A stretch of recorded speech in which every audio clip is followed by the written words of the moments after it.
കോട്ടയം ജില്ലയിൽ NDA ഭരിക്കുന്ന 2 പഞ്ചായത്തുകളാണ് മുത്തോലിയും പള്ളിക്കത്തോടും. പള്ളിക്കത്തോട് പഞ്ചായത്തിൽ ഒറ്റയ്ക്ക് ഭൂരിപക്ഷം നേടിയാണ് NDA ഭരണം പിടിച്ചത്. എന്നാൽ ഇത്തവണ BJP വോട്ടുകളിൽ വിള്ളൽ വീഴ്ത്തി നേട്ടമുണ്ടാക്കാനാണ് LDFന്റെ തീവ്ര ശ്രമം. കൈവിട്ട വാർഡുകൾ തിരിച്ചുപിടിക്കാൻ UDFും കച്ചമുറുക്കുന്നു.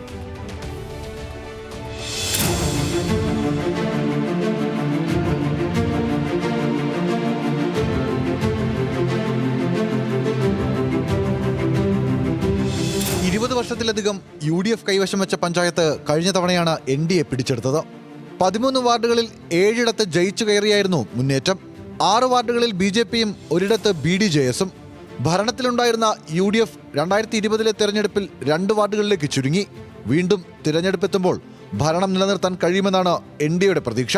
ഞങ്ങൾക്ക് വളരെ ഈസിയായി തന്നെ പറയാം. കിട്ടുന്ന ഒരു വലിയ അംഗീകാരം ജനങ്ങളുടെ ഇടയിലുണ്ട് എന്നുള്ള കാര്യത്തിൽ യാതൊരു സംശയവുമില്ല. അപ്പോൾ അതുകൊണ്ട് ഞങ്ങൾക്ക് പൂർണ്ണ ബോധ്യമുണ്ട് ഇത്തവണ NDA അവിടെ വലിയ ഭൂരിപക്ഷം എന്ന് പറഞ്ഞാൽ മൃഗീയ ഭൂരിപക്ഷത്തിൽ തന്നെ ജയിക്കുമെന്നുള്ള കാര്യത്തിൽ സംശയമില്ല. സൻസദ് ആദർശ് യോജനയിൽപ്പെടുത്തി PT ഉഷ MP ഏറ്റെടുത്ത ഗ്രാമമാണ് പള്ളിക്കത്തോട്. ജോർജ് കുര്യൻ, സുരേഷ് ഗോപി അങ്ങനെ മന്ത്രിമാരെയും നേതാക്കളെയും എത്തിച്ച് വോട്ടുറപ്പിക്കാനുള്ള ശ്രമവും BJP നടത്തിയിട്ടുണ്ട്. എന്നാൽ ഇതൊന്നും ഇത്തവണ വിലപ്പോവില്ലെന്നാണ് LDFും UDFും പറയുന്നത്. 2, 8, 10 വാർഡുകളിൽ NDA ജയിച്ചത് നിസ്സാര വോട്ടുകൾക്കായിരുന്നു. ഈ വാർഡുകളിൽ ജനപ്രിയ സ്ഥാനാർത്ഥികളെ ഇറക്കാനാണ് LDF തീരുമാനം. ഇതിനായി കേരള കോൺഗ്രസ് എമ്മുമായി സീറ്റ് വെച്ചുമാറുന്നതിലടക്കം ധാരണയായിട്ടുണ്ട്. കേരളത്തിൻ്റെ പൊതുരാഷ്ട്രീയത്തിൽ നിന്ന് മാറി നിന്നുകൊണ്ട് ഒരു വർഗീയ രാഷ്ട്രീയ പാർട്ടിയെ അധികാരത്തിൽ ഏറ്റത് ഒരു വികസന സ്വപ്നങ്ങൾ അവർ കൊടുത്ത വികസന വാഗ്ദാനങ്ങളുടെ പുറത്തായിരുന്നു. എന്നാൽ ആ വാഗ്ദാനങ്ങളൊന്നും പാലിച്ച് മുന്നോട്ട് പോകാൻ വേണ്ടി അവർക്ക് കഴിഞ്ഞില്ല. അത് ഈ കഴിഞ്ഞ 5 വർഷക്കാലം അതിൻ്റെ ഏറ്റവും വലിയ ഉദാഹരണമാണ്. കേരള കോൺഗ്രസ് എമ്മിന്റെ മുന്നണി മാറ്റത്തോടെ വോട്ടുകൾ വിഭജിച്ചു പോയതാണ് ഐക്യജനാധിപത്യ മുന്നണിക്ക് തിരിച്ചടിയായത്.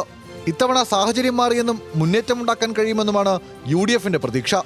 BJP കൈയടക്കിയ സീറ്റുകൾ തിരിച്ചുപിടിക്കാൻ ഉറച്ചാണ് നീക്കം.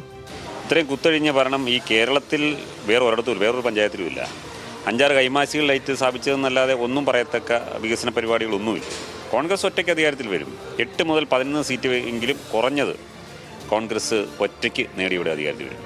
ഭരണം പിടിക്കാനുറച്ച് 3 മുന്നണികളും പ്രവർത്തനങ്ങൾ നേരത്തെ തുടങ്ങിയിരുന്നു. 3 മുന്നണികളും സജീവമായതോടെ പള്ളിക്കത്തോട് പഞ്ചായത്തിൽ കനത്ത പോരാട്ടമുണ്ടാകുമെന്ന് ഉറപ്പാണ്. ബിൻലീല സാബു, ന്യൂസ് മലയാളം, കോട്ടയം.